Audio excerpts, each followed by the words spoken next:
Alright, today I'm going to be showing you guys how I break down a strip loin, also known as your New York. So first we're going to take it out of the bag.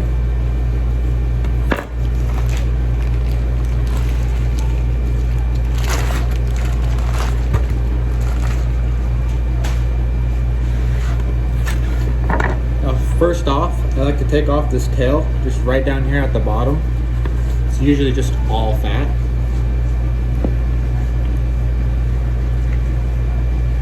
Makes skimming the face a little bit easier so you're not just digging into fat at the tail end of it.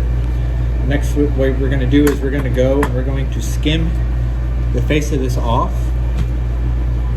Retail, we do that because if we leave all this on, the color starts to change. So tomorrow or the next day, this will already be gray while the rest of this stays that nice red looking color.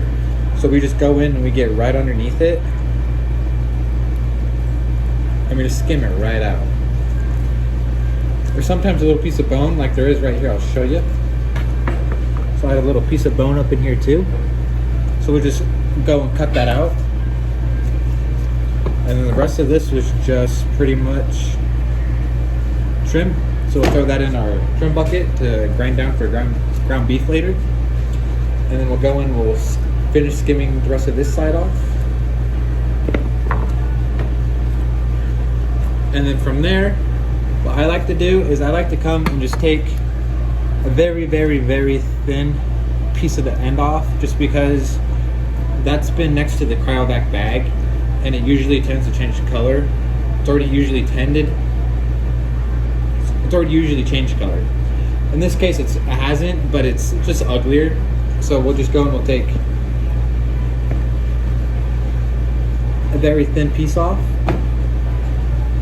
and then we'll go into cutting our 1-inch steaks. If you're at home cutting, you can cut them to your preferred size. Usually retail, we do inch cuts. We get the most out of it that way, and it's just what normally people like to go and grab from our counter. It doesn't make it look too expensive.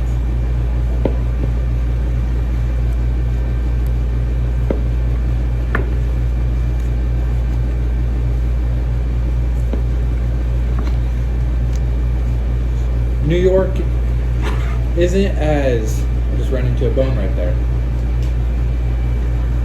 New York isn't as great as a ribeye, and in my opinion, actually, it's overrated. I prefer to have a top sirloin over a New York steak. This end piece, it just depends on how it looks. It doesn't look too bad. It's really just not that much meat there though. So I'm just gonna go ahead and stew that out. But from that we got 1, 2, 3, 4, 5, 6, 7, 8, 9, 10, 11, 12 steaks. From there we'll go in and there's this tendon right here at this top. You just want to cut that off, just this little piece right here, just because if you don't want to cook that. I mean, you can cook it, but when you go eat it, you'll just be, oh, why is this not chewing? Why is it not breaking down? It's a tendon. It's not going to break down. Now again, if you're at home, you can take off as much fat as you want, but I have to do a decent presentation for my counter, so I can't leave too much on, but I don't want to take too much off because then I start getting into my profit. We take just a little bit off. Get it looking about like that. See that piece I had taken off right here? We'll compare it. Got that tendon right there, and that one we don't. I'm gonna cut that tendon off.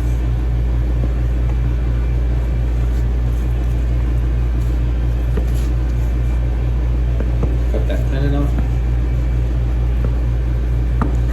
If I was cutting these, for me, I'd be leaving probably most of the fat on. I'd be taking a very, very small amount off.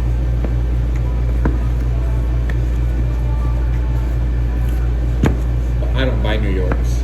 I will buy a ribeye every time over in New York, even if New York's on sale. If I feel like throwing a barbecue and I want to give people some steaks, I might choose some favorites to give a ribeye, and the other people some New Yorks, but I'm definitely going to be eating a ribeye.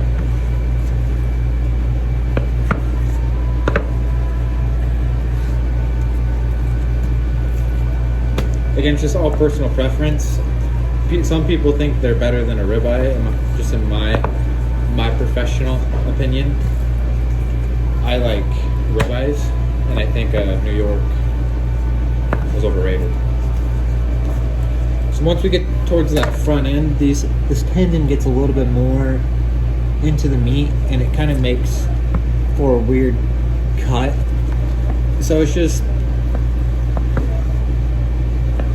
it's another reason I hate New Yorks.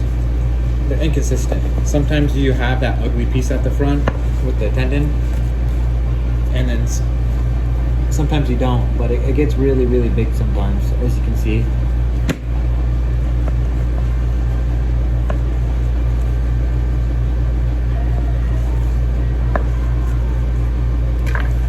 But yeah, there you go. That's your breakdown of a New York.